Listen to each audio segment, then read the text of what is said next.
Hey guys, I'm Noxys and welcome to another Should You Pull For episode.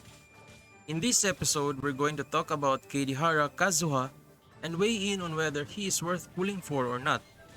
Kazuha will be the fresh face of version 1.6 and is most likely the only new unit to be added with this update.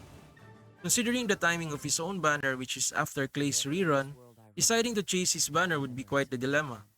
So in this short video, I will point out a thing or two that might help you decide wisely. As for version 1.6, there's not much to say about the upcoming story quest except it probably won't be that stretched out since people are speculating it to be just the prelude to the proper Inazuma arc we have all been waiting for. Regardless, Kazuha will be the first Inazuma native that will be introduced to us in 1.6, and our fateful encounter with him will surely affect our impression of the whole Inazuma region in general. So the question remains, should you pull for Kazuha? Now let's say you have enough Primogems left to pull for a guaranteed Kazuha. The following points I'm about to say will be based on that premise.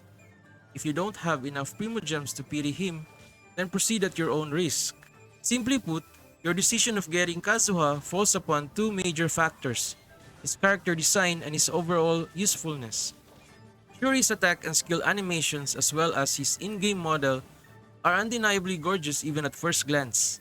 The color-changing maple leaves and the samurai vibes Kazuha gives off could be reasons enough for others to pull for him. Kazuha is the sixth Anemo unit to be added in the game and the third Anemo sword wielder after Jin and the Traveler, which means he has a fast normal attack sequence. His charge attack animation is a series of quick draw slashes which looks unique when compared to the other two sword wielders, while his plunging attack can have a secondary animation when performed in connection with his elemental skill. But aesthetics aside, how about we take a deeper understanding of his role in a team composition for those who are still undecided for his banner. Having an elemental mastery ascension bonus, Kazuha's role in the game becomes a bit clearer. A semi-crowd control unit that benefits the most from swirl reactions and elemental absorption mechanic. But where should we put him with the kit that he has? For the support role, Kazuha might be a decent runner. His burst attack, Manyo no Ito, is an 8-second lingering AoE which allows him to deal damage even when he is not active on the field. His Ascension passive Wingsong Poetics is also a great team enabler, buffing all of his party a bonus in elemental damage based on Kazuha's elemental mastery. Basically, you can put him in the same role with Sucrose, but his own damage source could potentially be bigger with swirls and secondary elemental reactions. For that matter, you can dump him with a lot of elemental mastery main stats and switch his role to sub DPS, utilizing his elemental absorption from both E and Q while only taking a few seconds of switching time. That being said, you probably would want at least two different elements in your team comp to make it work, since his value as sub DPS might dwindle without consistent uptime for elemental reactions.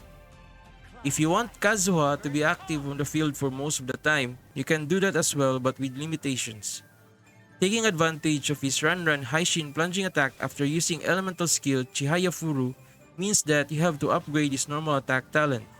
But what happens after using E and Q?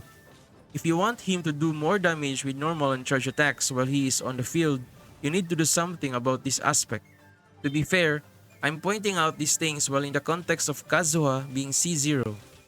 Having at least a C1 Kazuha greatly improves his main DPS viability since most of his constellation upgrades are focused on improving his damage output, reducing skill CDs, and increasing energy recharge rate. With all these things put into consideration, will you now pull for Kazuha? If still left unsure, here are some other factors to take note. If you want him as a support but you have Sucrose, then you don't need to pull for him. If you want him as a sub DPS but you have Venti, or you love using the Traveler, then Kazuha might not be as essential. If you want him as a main DPS but you have Xiao or a physical DPS Jin, better save your Primogems for other banners. Do you love switching characters left and right? If not, then Kazuha may not fit your playstyle.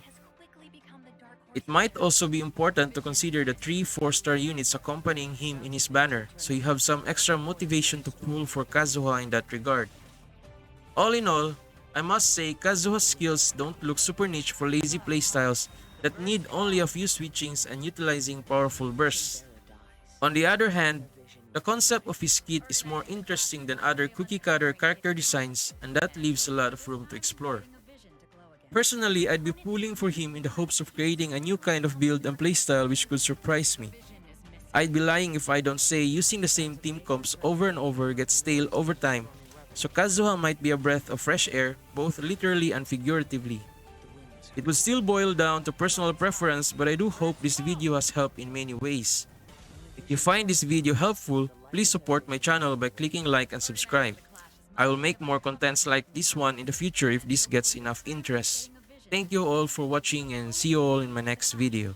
Quickly become the dark horse of the tournament. The vision is missing. The sounds of nature turn into a clamor of noise during stormy weather. The winds are coming. Clouds high. The birds call!